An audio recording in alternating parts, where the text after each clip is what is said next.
Good afternoon, everybody, whoever is watching our show. I want to welcome you to our broadcast. Thank you very much. It's all about Census, 2020 Census.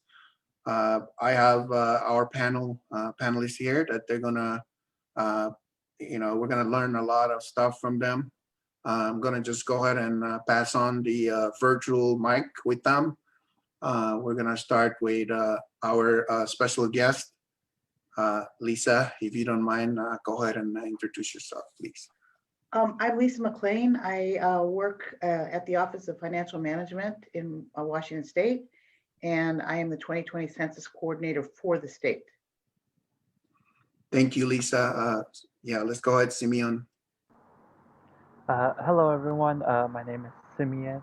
I am with the organization APANO, the Asian Pacific American Network of Oregon, but I will be asking the questions today and learning more about the current state of census with Lisa. Thank you, Simeon. And I forgot to introduce myself. I'm Cal. You can see my name right up there. Simeon and I are both members of the FSM Taskforce. I'm also a member of the Pacific Islanders Community Association of Washington. So thank you very much. Simeon will go ahead and take over with the questions. Yes, thank you, Cal. So for our first question, like myself and Cal, we're both from Kofa Nations, the federal states of Micronesia. And so one of the things that I think we wanted to create more clarity around is who is responsible for filling out the census, what and how does it impact us and our community. And so if you don't mind sharing a little bit on that. Okay, so what the 2020 census is it's a count of everyone residing in the United States of America, regardless of immigration status, citizenship, anything. Okay, so it basically, that means that if you live here most of the time, then you're going to be counted. And if you're a foreign student, if you're that you're just here for a year, you're going to be counted. You should be counted. The reference date, you might have heard, is April 1. So this process has been going on for a while. It started in March. It'll end on September 30th. But basically, where were you living in the United States as of April 1? That's the address that you want to report. The purpose of the census is we're tasked to do this by the Constitution, to basically take a count of all whole persons, so that we can distribute seats in the Congress. Okay, so for instance, in 2010, Washington State had increased the population so much that it went from having 9 seats to 10 seats. We don't expect in Washington State for that to change this time, but obviously we want to maintain our 10 seats, right? So you have that. The other thing, though, is over time, there's so many laws that basically distribute aid based on the census results, okay? So if you're talking about SNAP, food stamps, WIC, Women, Infant, and Children aid, all kinds of aid is basically distributed based on the Pell Grants, based on census results, okay? In fact, it's $1.5 trillion. Transportation monies, where monies for fixing the roads, all of that's distributed based on census data. And 2020 is the day we collect this information every 10 years, and then we use that. Maybe our state will do its own population count based on the 2020 results, right? So we'll keep updating the results. I think like in 2010, the census said we had 6.7 million people in the state of Washington, and then we've been updating it, and our estimates are that we now have 7.5 million people, okay? But one of the things I want to just say to you, and I think this is where Cal got interested in me talking to this group, when I said yesterday, I mean, think about it, COVID. This is exactly this pandemic right now. The decisions that are being made by our federal leaders, by our state leaders, by our local leaders, all of that is influenced by the information that they have from the census. So if there is, national, protective equipment, right? And they're thinking about how to distribute it, they're looking at the census numbers and saying, well, there's not too much of a population in Montana, we won't send that much stuff there. But there's a bigger population in Washington State, so let's send some more stuff there. When we got some personal protective equipment here in Washington State, we used the census to distribute it via the counties based on population. So if you think about it, that these decisions, every decision that's going to be made in the next 10 years, where to build schools, where to build hospitals, where to expand the road system and stuff like that, all of that is going to be based on us getting the count right. So if you, it really, it's not about doing something for the government, it's about doing something for yourself, because it's basically, if you could make a difference to your community, and that's the reason why you want to be counted. Sorry, you can see I'm very passionate about this. Yeah, thank you, Lisa. Yeah, thank you for giving that overview. So everyone in the United States living here on April 1st is counted. If you've driven on a road here, if you've gone to school here, gone to the hospital, these are all things that the census helps inform where funding goes, as well as how many seats that represent our county. That's really important to know. I guess one thing that you did mention, COVID-19 or the pandemic that we've been experiencing this year. How has that impacted the census? Have you seen it? It's greatly impacted the census. They started to, in the census, you can respond online and by phone, and also on paper. And the online portal opened on the exact same day that the World Health Organization declared a global pandemic. So just as actually all states, Oregon has a complete count committee just like we do. We were all just about to open up our community centers and our libraries, and get out the iPads and have people come on in and fill out the census at the library, at the community center, and all of that went, stopped. The Census Bureau had to stop doing what they were supposed to. They were going to be organizing some things too, and they put everything on hold. And then they restarted things about May 11th. We were to have stopped collecting data by the end of July, but they extended the period out to October 31st. And not to confuse people, they most recently actually shortened that time period to September 30th. So it's lengthened the process, and it's basically, there have been some complications, and obviously we can't sort of get together as a community and get people to fill it out as a community so much. So we have to try to use things like Facebook Live events to animate people and to help people figure out how to fill out the census and stuff. So we're just doing it more remotely. Absolutely. And I guess I am curious because with acknowledging social distancing, how have you seen the role of enumerators? Maybe first for our audience to explain what enumerators are, but also what has been the experience of the enumerators trying to follow up and ensure that folks have been filling out their census. Yeah, so basically, as of the beginning of August, the Census Bureau has, up until August, it was up to us to self-respond. We were to either go online to make a telephone call or to fill out the paper copy that we got in the mail. For instance, in the state of Washington, 70.3% of the population, of the households, have done that, okay? But that still means that there's about the other, the 29% that haven't done it, right? So now the Census Bureau is sending out people to go around to the households who haven't answered and to get that information in person. And that's what an enumerator is, a person who's going to come and knock on your door.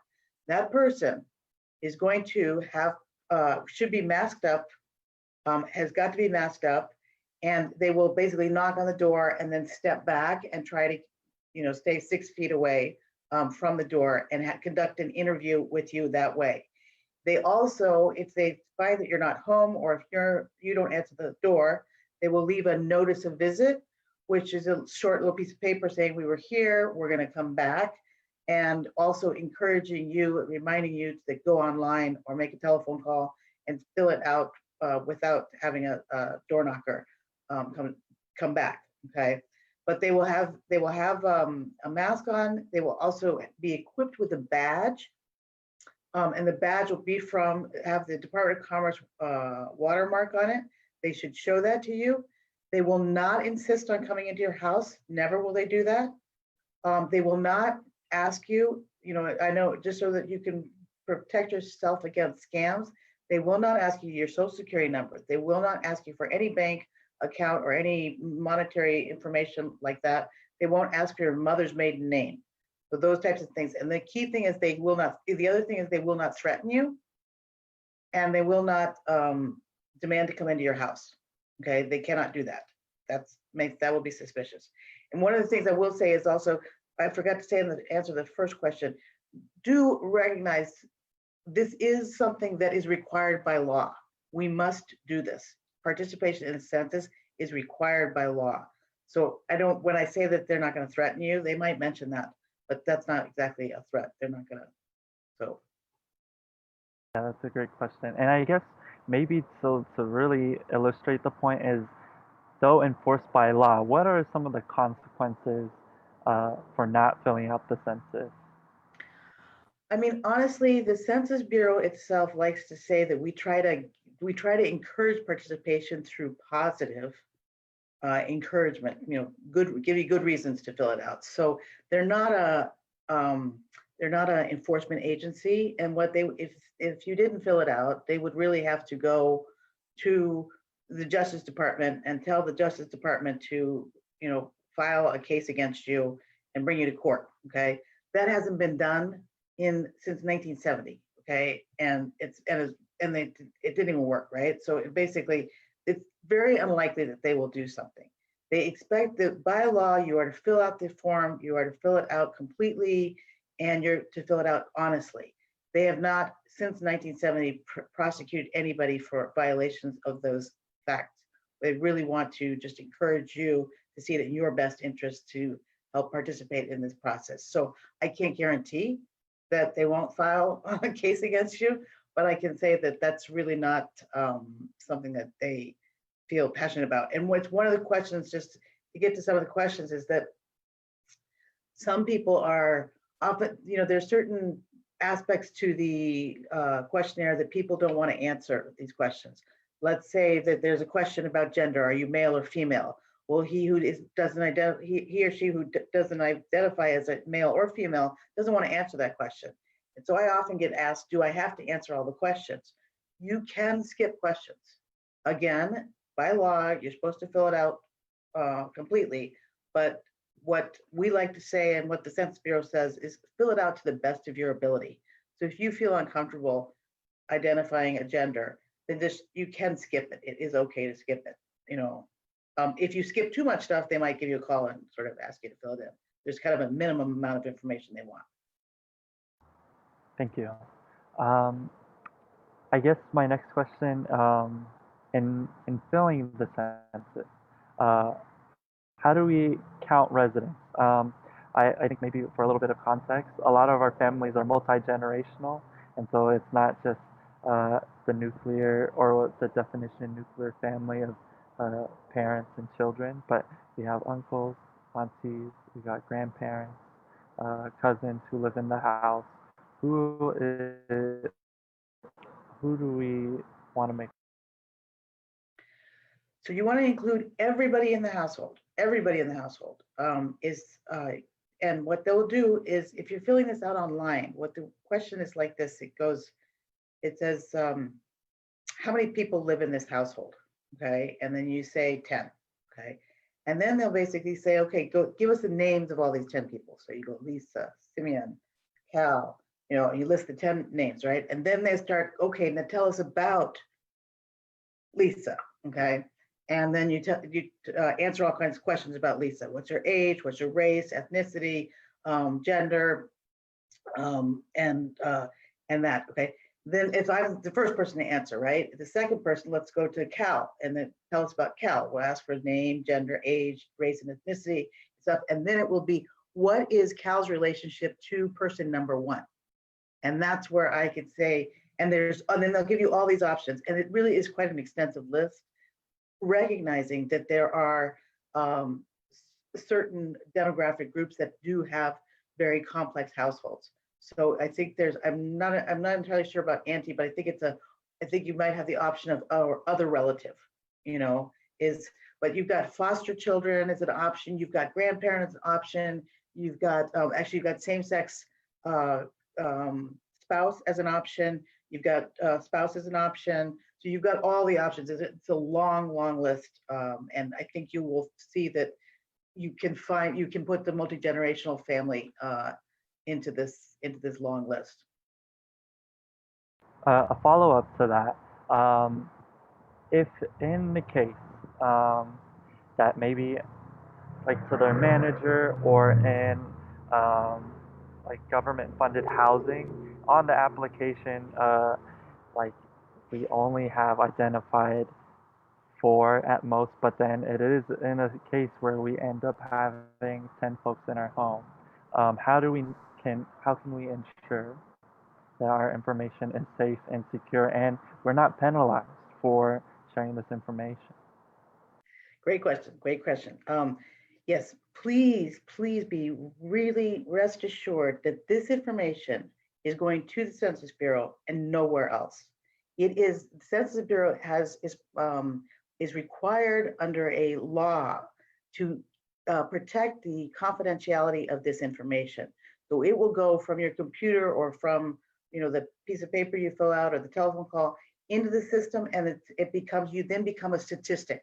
Okay, the information gets lost by that. I mean, not lost, but it becomes unidentifiable. Okay, and they cannot reveal this information. The person who comes to the door, this enumerator who comes to the door, they take an oath that they have to protect the secrecy of information for their entire lifetime. Okay, so there's no way this is getting to your landlord. If you told your landlord that there's only 4 people living here and there's 10 people living here, there's no way that that's going to get to your landlord. It's between you and the Census Bureau. You put your statistics in. We know that 10 people live in that household. They know that, and it's safe there. It will also not go to any immigration facilities. Cannot be shared with any other government agency. It can't be shared with a state agency or anything. It's only shared out. We're going to bring it all together, add it up, and it's going to be shared as a statistic that there are, 7.5 million people living in Washington State. That's what's going to be the thing.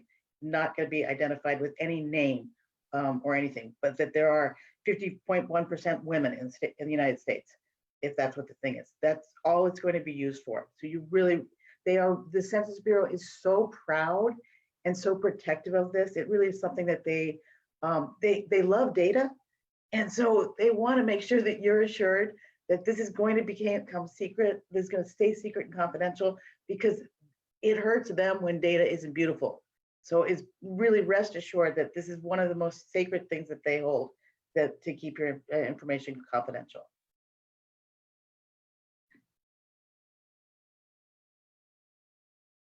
Thank you, Lisa. I know I was hopping around a bit on the question. Nope. I guess I do want to ask now, how do folks fill out the census, but in particular, if they may have misplaced their, I guess, identifier PIN number?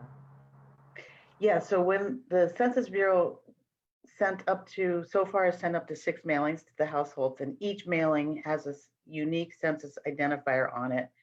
But with the online form, when you go online, it says put in your census ID number, this unique identifier.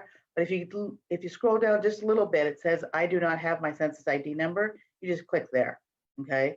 So for instance, I did have my census ID number and I put that in, and what happened, came up my address, right? What somebody who doesn't have a census ID number, they're going to have to enter in the address that they're living at, their home address, right?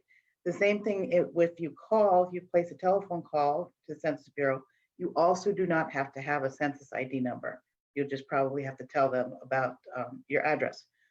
On the paper copy, I know, let me just explain this to you. I know that a lot of people would rather fill out the paper copy. There are certain demographic groups that are sort of annoyed that that they might have to do it online. Okay, the paper copy, there's a unique paper copy that came to your house. It doesn't have an address on it. All it has is a unique thing, and so you can't call the Census Bureau and ask for a paper copy. Okay, you need to find that paper copy if you got it. Otherwise, you've got to wait for the enumerator to come you've got to fill it out online, or you've got to make a telephone call. That paper copy was unique, and it's just not, you just can't, you're not gonna be able to produce another one. So find the paper copy, or else go online or make a telephone call, or wait for the enumerator to come to your house.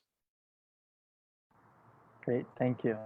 And I guess just on the similar thread of accessibility, I'm also, do you mind speaking to communities who have limited English speaking abilities or are English language learners? What are some of the services that are available? So the online option and the telephone calls there are actually telephone numbers for 13 different languages. I don't think any that would be for the Federated States of Micronesia.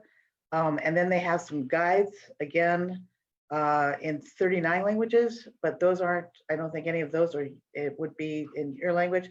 So I think that the best thing, and this is something I was talking to Cal about yesterday, was, for those who are interested in making sure that those of you from the Federated States of Micronesia that are here get counted, and you get a full count, is basically look around your community. Maybe assign yourselves to basically contact 5 people within your community. See if they need help filling it out. If they've done it, if they haven't done it, can you help them fill it out and stuff like that? It basically, that's the, it has to, it's because there isn't going to be a special language form available. There's also, actually, I could send to Cal later on, there are some Asian Pacific Islander organizations that might have actually translated some stuff into languages beyond the Census Bureau. And I could actually share those links with Cal, and maybe he'd see some information in there that would help. There's for instance, there's one of the AAPI, AAJC, Asian Americans for Justice Coalition. They actually have a hotline that you can call and get help in certain languages and stuff. So I might be able to share that information with Cal after this call and see if you can get some information. But unfortunately, that's the way it is. They do have more languages than they did in 2010, just not enough. Absolutely. Yeah, I think definitely for our community, we may need to fill the gap in connecting and making sure that gets filled out. I guess what I have left on my end for questions. Yeah, I guess, is there anything else that you would really want to make sure? I think you were already sharing a call to action to our community, but are there any other things that it's really important that you want our community to hear, know, and even take on with us coming to the near end of collecting our census? Yeah, I mean, we're coming down to the wire. September 30th is the deadline. And if you don't want somebody knocking on your door, it would really be great if we could encourage people to go and complete it by themselves on their own. Let me give you, while the slides you can go to 2020census.gov to fill out the form. You can also go to, more direct is to go to www.my2020census.gov. That'll take you right to the landing page, and you can start the questionnaire right there. For the telephone, if you want to call in your answers, it's 844-330-2020. And as I was mentioning before we got on the call, is within your community, if you do need help, you should refer to your city or your county government, the community development officers in those cities and counties. They are all involved in, number one, they have a great interest in making sure they get a complete count in their city or county. And they have people, who could probably help if you needed them. And obviously, if there's people in Washington State, you can call me, and I'm 360-810-0780. I help people all the time fill out the census. They call me and I walk them through, and we both get on computers together, and I walk them through as they make sure that they can log in and stuff. So I'm willing to help. But you've also, all your city government, I'm sure, has somebody who's probably keen on this stuff. Excellent. Thank you, Lisa, especially in sharing your phone number where people can reach you directly for one-on-one assistance. Those are all the questions that I have. I checked the comments on some of the videos on our live stream, and I haven't seen any questions come up from our audience. And so I think I just want to thank you again for taking the time with us to answer some of the questions. And then, yeah, we must be counted. And so with that, I hope everyone watching and joining us today enjoy the rest of your afternoon. And then we'll see you again soon. All right. Thank you, Lisa. Thank you. Yeah, thank you, Lisa. Awesome. Yes, we probably don't have the Micronesian languages yet, but speaking with you and getting to know you and other people would definitely help in that regard. And so thank you very much. Can I ask, just excuse my ignorance, what are the Micronesian languages that I'm looking for? Well, so we have Chuukese, Punapian, Yapese, and Kosraeans. Yeah, Kosraeans. And I can email you those languages. Can you email that me? And actually, I do have on our website, and I'll email that. We have Chuukese for sure. Okay. We have an informational sheet in Chuukese. Yes, I saw that.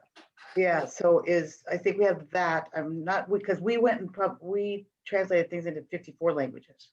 Yes, so, I saw a few for the Chuukese language, and that's progress. Yeah, I think we're doing a lot of progress here in the state of Washington. So thank you very much, Lisa, for your leadership. So email me the languages, and I will double check, because definitely this one of the national organizations has actually done some of the Pacific Islander languages. Yes, definitely. Yeah. Yes. So I'll send that. Okay. Thank you very much. I appreciate you and appreciate our audience. And stay safe. Okay. Thank you. Thank you. All right. Bye. Bye.